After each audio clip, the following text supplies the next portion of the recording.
मेरे प्यारे भारतवासियों, जीवन किसी किसी की समझ में आता है। जो जीवन का मोल समझता है, यहाँ आने के कारण को समझता है, वो इंसान क्यों पैदा हुआ, जो इस बात को समझ पाए वही डॉक्टर बाबा साहब अम्बेडकर बन गए।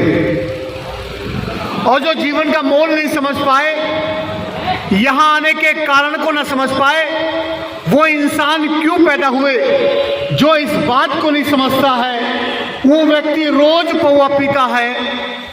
और रोज पौवा पीने वाला व्यक्ति अपने जीवन को पी जाता है, बच्चों की शिक्षा को पी जाता है, अपने बीवी के सुख चैन को पी जाता है, और जिस माँ बाप ने पैदा किया उन्हीं के कंधों पे जाता है। इतना सा अंतर है। एक आदमी अपने बच्चों के बारे में सोचता है, कष्ट में जीवन जीता है, सारा जीवन संघर्ष करता है,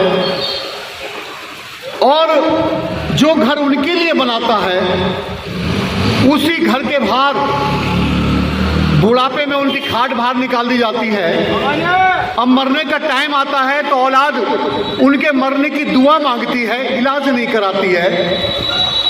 और जो मर जाता है तो उसके फोटो पे धूल लगी रहती है, कोई नहीं पूछता है। लेकिन जब बाबा साहब अम्बेडकर जैसा व्यक्ति ये संकल्प लेता है कि मैं करोड़ों को जीवन दूंगा, और जब बाबा साहब जैसा व्यक्ति इस संसार से जाता है तो लाखों लोगों की भीड़ इकट्ठा होती है, और बाबा साहब को इस संसार से मिटाया नहीं जा सकता। आप और हम यहाँ उंगली पे 4 पीढ़ी गिना सकते हैं, बाबा, दादा, परदादा, लक्कड़ दादा और हम। उसके पहले कौन कहाँ मरा किसी का नहीं पता, लेकिन गौतम बुद्ध को सारा संसार जानता है। 2500 वर्ष के बाद भी जो मौका उनको था, बाबा साहब को, माननीय काशीराम साहब को, वही मौका आपको भी है। यदि आप पीड़ित हैं, शोषित हैं, यदि आपके अधिकार छीने जा रहे हैं, तो यदि आपको समस्या है, यही समस्या बाबा साहब को थी, माननीय काशीराम को थी, यही समस्या उन लोगों की थी जिन्होंने समाज के लिए काम किया। उनमें एक राम रतन बौद्ध और मिथन सिंह बौद्ध भी हापुड़ से आते हैं। जब तक हम जैसे लोग रहेंगे, राम रतन जैसे लोग याद किए जाएंगे, उनको मिटाया नहीं जा सकता। ये अवसर उन्हीं को मिलता है जो लोग मानसिकता से मजबूत होते हैं, जो लोग समस्या में अवसर तलाशते हैं, और जो लोग कमजोर होते हैं वो अवसर में भी समस्या तलाशते हैं। जिसे पढ़ना है वो कमा के पढ़ लेगा, रिक्शा चला के पढ़ लेगा, ईंट गारा करके पढ़ लेगा। उदाहरण है, ईंट गारा करने वाला व्यक्ति IAS बना है पिछली बार। जिसे पढ़ना था वो पैदल जाके पढ़ लिए, पट्टे के पजामे में पढ़ लिए, और बिजली नहीं थी, डिबिया में पढ़ लिए, लैंप के उजाले में पढ़ लिए, और उतना भी नहीं था तो पड़ोसी के यहाँ जाके पढ़ लिए। जिन्हें पढ़ना नहीं था, पिताजी टीचर थे, घर में लाइट भी थी, इन्वर्टर भी था, पंखा भी था, और अच्छे कपड़े भी थे, मोटरसाइकिल भी थी, लेकिन नहीं पढ़े क्योंकि उनकी आवश्यकताएं नहीं है। आवश्यकता ही आविष्कार की जननी है, और आवश्यकता होगी तो आविष्कार होगा। आवश्यकता थी तो ज्योतिबा फूले पैदा हुए, शिक्षा का अधिकार दिलाया। आवश्यकता थी तो बाबा साहब अम्बेडकर पैदा हुए, वोट का अधिकार दिलाया। और आवश्यकता थी तो BP मौर्य साहब पैदा हुए, बोलना सिखाया। आवश्यकता थी तो माननीय काशीराम साहब पैदा हुए, हमें सत्ता तक पहुंचाया।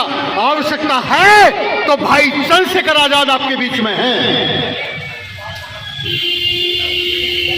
ये आवश्यकता ही आविष्कार की जननी है। जब जब आवश्यकता होगी तो लोग पैदा होंगे।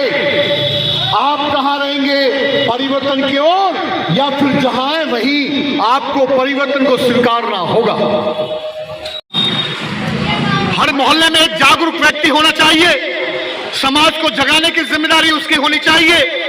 जब तक लोग पाखंड अंधविश्वास से ऊपर नहीं उठेंगे, जब तक ये लोग बोलना नहीं सीखेंगे, जब तक अपना अधिकार और कर्तव्य के बारे में नहीं जानेंगे, संविधान क्या है, किसके लिए बना संविधान, हमारे बाप ने बनाया संविधान, शोषित पीड़ितों के लिए बनाया गया संविधान, लेकिन शोषित पीड़ितों के हाथ में नहीं है संविधान, निकम्मे लोगों के हाथ में है संविधान।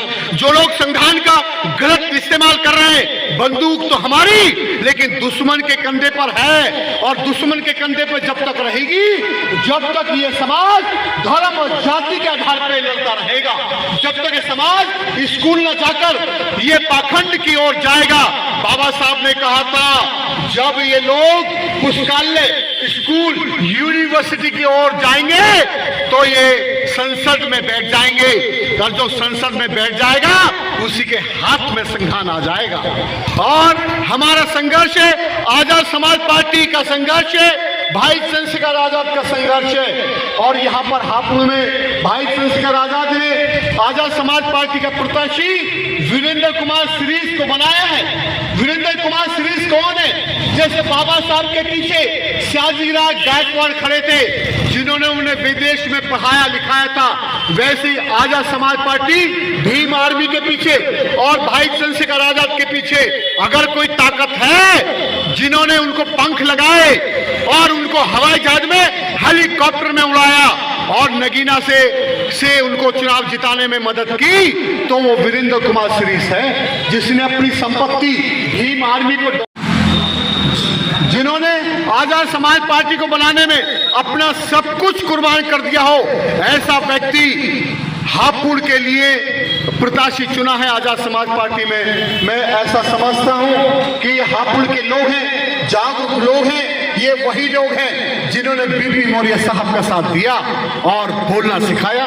जब ये बीपी मौर्य साहब के टाइम में 100 किलोमीटर दूर लोग बिरादरी नहीं बता सकते थे, नए कपड़े पहन के नहीं निकल सकते थे, जय भीम बोल नहीं सकते थे, नीला झंडा जेब में रख के दुबका कर रखना पड़ता था, और 14 अप्रैल नहीं बना सकते थे। उस समय बीपी मौर्य साहब ने बीच चौराहे पे खड़े लेके इस समाज को बोलना सिखाया, दहाड़ना सिखाया, अपने हक के लिए लड़ना सिखाया। ये वही हापुड़ है जहां काशीराम साहब को, उनके मिशन को आपने आगे बढ़ाया और यहां से धर्मपाल जी को चुनकर जिताकर भेजा। ये परिवर्तनशील हापुड़ है। मैं ऐसा समझता हूं, परिवर्तन में हापुड़ के लोगों ने हमेशा सहयोग किया है, आगे भी सहयोग करेंगे, और आजाद समाज पार्टी को मजबूत करने में आप अपना योगदान देंगे।